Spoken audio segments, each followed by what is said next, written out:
Dear students, let us start with the next topic, condition for ray propagation in an optical fiber. Consider an optical fiber. We know the inner cylindrical layer is called as core, whose refractive index is N1. And the outer cylindrical layer is called as cladding. The refractive index of the cladding is N2. We always know N1 is greater than N2. Let this line stand for the boundary between the core and the cladding. And there is a normal drawn to this core cladding boundary. Also, let us consider this as an axis of the fiber. Axis of the fiber. And let N0 be the refractive index of the surrounding medium. So, to begin with, let us consider a ray AO entering into the core, making an angle theta naught with the fiber axis. As the ray is refracted into the core, it makes an angle theta 1. The same refracted ray now proceeds to fall at point B at an angle of incidence 90 minus theta 1, which is called as critical angle of incidence. For such an angle of incidence, the refracted ray always grazes along the boundary between the two media. So this is first condition here. I'll repeat the first condition. A ray AO entering into the core, making an angle theta naught. The angle of refraction will be theta 1. So the same refracted ray will act as an incident ray for this core cladding boundary, and it incidents at point B at an angle of incidence 90 minus theta 1, which is called as critical angle of incidence, so that the refracted ray always grazes along the boundary between the two media. The second condition is, consider an incident ray whose angle of incidence will be less than theta naught, such that its angle of refraction to the core will be less than theta 1, such that its angle of incidence to the core cladding boundary will be greater than the critical angle of incidence. Hence, this ray will undergo total internal reflection. This is the second condition. The third condition is, consider an incident ray whose angle of incidence will be greater than theta naught, such that its refractive angle will be less than. Its angle of refraction will be more than theta 1, such that when it enters into the core cladding region, it gets refracted into the cladding region, thus the ray will be lost. So here there are three conditions for the ray to propagate. We are studying three conditions. One is what happens when the angle of incidence is theta naught, when the angle of incidence is less than theta naught, and when the angle of incidence is greater than theta naught. So we got when the angle of incidence is less than theta naught, at that time the ray will undergo total internal reflection. Now, keeping this theta naught as same here, just rotate this AO. Just rotate this AO. It describes a conical surface. With AO A dash, it describes a conical surface.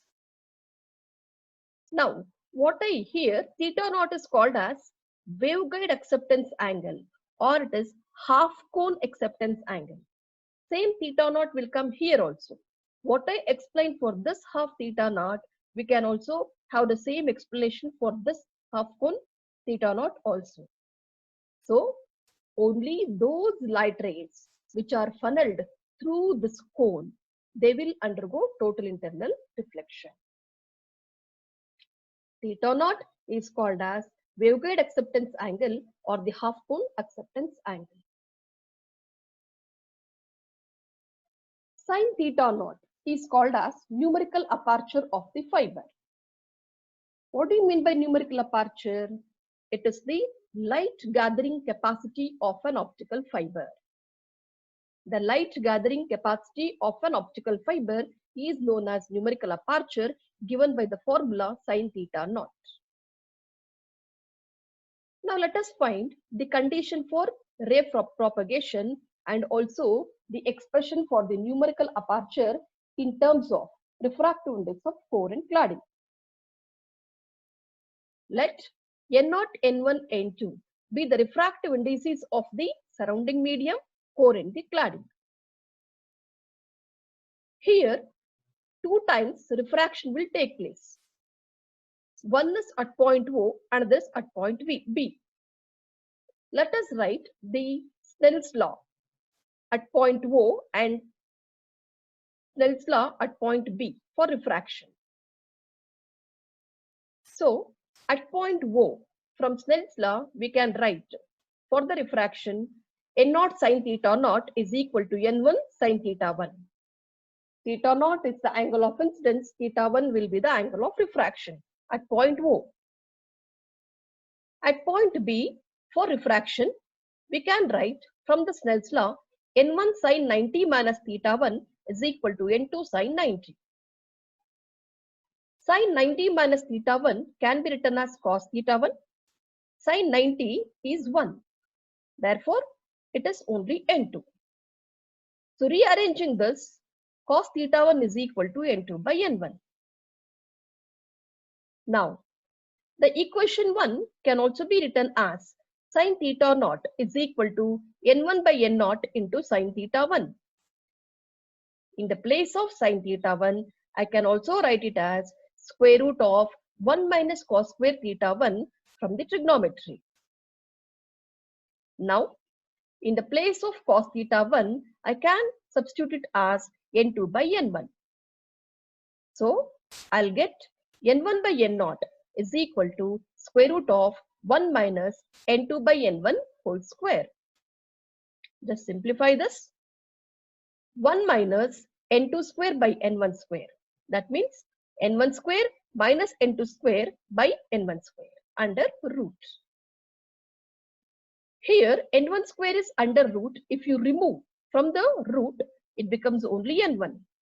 You can cancel the numerator N1 and denominator N1. So you are left with 1 by N0 into square root of N1 square minus N2 square. That is equal to sin theta naught, nothing but sin theta naught is numerical aperture. N0 is the refractive index of the surrounding medium. If N0 is equal to 1 for air medium, then the formula will become sin theta naught is equal to square root of N1 square minus N2 square. So, this is the expression for the numerical aperture in terms of refractive index of core and the cladding. Now, the condition for the ray propagation is any incident ray whose angle of incidence is theta I. For that ray to propagate inside an optical fiber, its angle of incidence must be less than theta naught. That is waveguide acceptance angle or the half cone acceptance angle. Or sin theta I must be less than sin theta naught. This is the condition for propagation of light. The next topic is fractional index change denoted by delta. The fractional index change delta is the ratio of refractive index difference between the core and the cladding to the refractive index of the core of an optical fiber. That is, delta is given by the expression delta equals N1 minus N2 by N1. So let us have a relation between the numerical aperture and the fractional index change. We know delta is given by N1 minus N2 by N1. Just cross multiply this. You will get N1 minus N2 is equal to N1 delta. Also, we know numerical aperture is equal to square root of N1 square minus N2 square. This looks like A square minus B square formula, which can be written as A plus B into A minus B. So by the analogy, we have written n1 plus n2 into n1 minus n2. But we know what is n1 minus n2 equal to n1 delta. Just substitute in the place of n1 minus n2, n1 delta. And here n1 is approximately equal to n2. If you consider if n1 is approximately equal to n2, then n1 plus n2 is equal to 2n1. Just substitute this also in the formula, above formula. So you will get numerical aperture is equal to square root of 2n1 square delta. Remove the n1 square from the square root, you will get only n1. So numerical aperture is equal to n1 root of 2 delta.